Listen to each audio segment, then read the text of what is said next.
ازيكم عاملين ايه؟ فيديو جديد، ودي تاني حلقة من البرنامج. اي نعم، البرنامج لسه ما اختارلوش اسم، فلو انت عندك اقتراح لاسم قوله في الكومنتات تحت، واعذرني لو زاوية التصوير مش مظبوطة عشان بصور بالكاميرا الامامية، عشان في الحلقة اللي فاتت صورنا بالكاميرا الخلفية والفوكس كان ضايع، فعدوا الحاجات دي لحد ما نظبط لوكيشن كويس نصور فيه. يلا بينا نبدأ. من عنوان الفيديو ده اللي هيحصل لو بدأت فيديوهات من الصفر. اول حاجه زي ما انتوا عارفين ان انا بادئ اصلا يوتيوب من 2017. في 2017 لحد دلوقتي مده كبيره جدا، ودي غلطتي ان انا بدات على اليوتيوب اصلا. بس كان في الاول ما كانش فيه الحاجات السريعه زي اليومين دول، زي التيك توك واليوتيوب شورتس. يعني الفيديوهات ديت هي اللي بتعلي القناه بتاعتك في الوقت الحالي. فانا كنت بعمل فيديوهات طويله زي الفيديو اللي انتوا بتشوفوه ده. ففي الفيديو ده هقدم لك شويه نصايح لو انت حابب تعمل محتوى على يوتيوب او على اي منصة تانية. يلا بينا نبدأ. اول حاجة، ازاي تبدأ محتوى؟ صلى على النبي. هديك مثال، في المثال ده طبقه على اي حاجة هتحصل قدامك. على سبيل المثال انت محامي واتخرجت من الكلية خلاص، وحابب تعمل فيديوهات على اليوتيوب. طبيعي انت مش لاقي محتوى، هتبدأ ازاي بمحتوى او ازاي تعمل محتوى؟ دلوقتي انت ليك خيارين. الخيار الاول ان انت محامي، هتقدم حاجات عن المحاماة، هتتكلم عن القوانين، قانون الاحوال المدنية، القانون التجاري، الحاجات دي كلها. ودي حاجة كويسة جدا هتفيدك في ايه؟ في الاستمرارية، ان انت بتعمل حاجة انت بتحبها وحاجة انت فاهمها. فطبيعي مش بعد كام فيديو تلاقيش نتيجة تقول انا مش هبطل، مش هعمل فيديوهات تاني. فاكيد الحاجة الوحيدة اللي انت هتحبها ديت هتخليك تستمر. غير مثلا انت مش لاقي محتوى فحاولت تبدأ عن اي حاجة وخلاص تحت مسمى بس ان انت بتعمل فيديوهات، فطبيعي هتعمل فيديوهين وهتوقف، مش هتكمل تاني اصلا. وده السبب ان انت مش هتلاقي نتائج. يعني نتائج زي المشاهدات، المشتركين في القناة، والحاجات دي. فلازم ولابد اختيارك للمحتوى ده يكون عن الحاجة اللي انت بتحبها واللي انت فاهم فيه، زي ما قلنا في المثال اللي من شوية. طيب دلوقتي احنا جبنا المحتوى، هبدأ ازاي؟ طبيعي انت تفتح كاميرا موبايلك وتصور.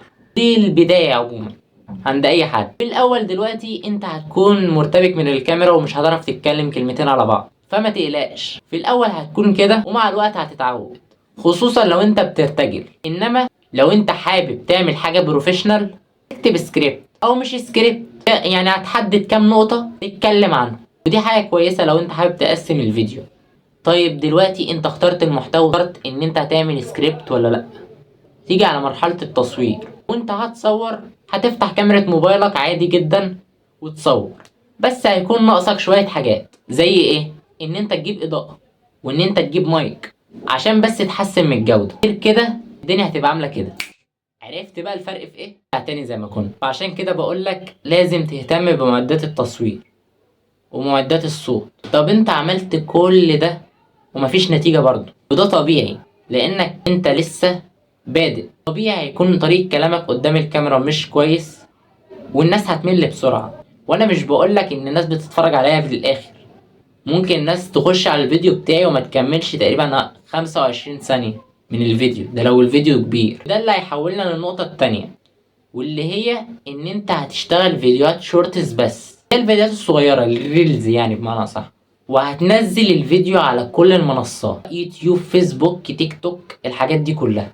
خلينا نخش في النقطة التانية، ليه غيرت المحتوى بتاعي بعد فترة كبيرة. انا من 2017 لحد فترة قريبة كنت بعمل سكتشات كوميدي، اللي هي الاب والابن والحاجات دي. بس السكتشات الكوميدي او المحتوى ده بالذات بقى محتوى متكرر. ازاي؟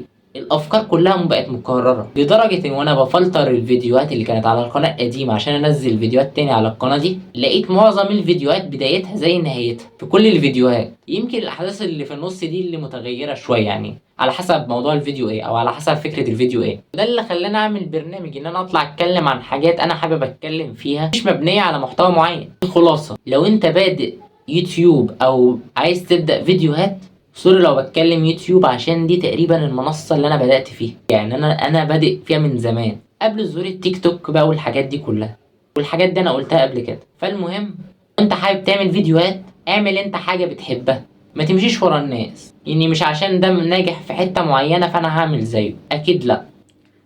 حلوة الزاوية دي، تغيير مطلوب برضو. تكملة للكلام اللي احنا كنا بنتكلم فيه، ان انت تكون بتعمل حاجة معينة انت حاببها وما تمشيش ورا الناس. يعني مش عشان ده ناجح في حاجة معينة فانت تعمل زيه. حاول تبعد بقدر الامكان عن الحاجات اللي فيها اسفاف. زي ايه؟ ان انت تعمل رياكت على حاجة معينة، فيديوهات التيك توك، وانتوا عارفين يعني ايه فيديوهات التيك توك اللي انا بتكلم عليها كويس. او انت تعمل الحاجة اللي هم اصلا بيرياكتوا عليها. في الحالتين الفيديوهات دي ضياع. فحاول تتقي ربنا كده وتعمل حاجة لذيذة يعني تضحك الناس، بس مش لازم بقى تخرج عن السياق وان انت تعمل حاجات ايه. اكيد انتوا فاهمين الكلام اللي انا بتكلم فيه. كنا بنتكلم عن حاجة معينة كانت شغلة تفكيري الفترة الاخيرة اللي انا كنت بغير المحتوى عشانه. احنا وصلنا لنهاية الفيديو. لو انت اول مرة تشوفنا اعمل سبسكرايب للقناة او اشترك في القناة وفعل زر الجرس عشان يوصلك اشعار بالحلقة الجديدة. اعمل سبسكرايب او اشترك برضو في القناة اللي هي بتاعت الشورتس، عشان بيكون فيها مواضيع ما بنتكلمش عليها في القناة الكبيرة هنا. يعني مواضيع بسيطة مش بنطلع نتكلم فيها كتير. وما تنساش تعمل فولو لكل حساباتي تحت في الديسكريبشن او في الوصف. يلا، سلام.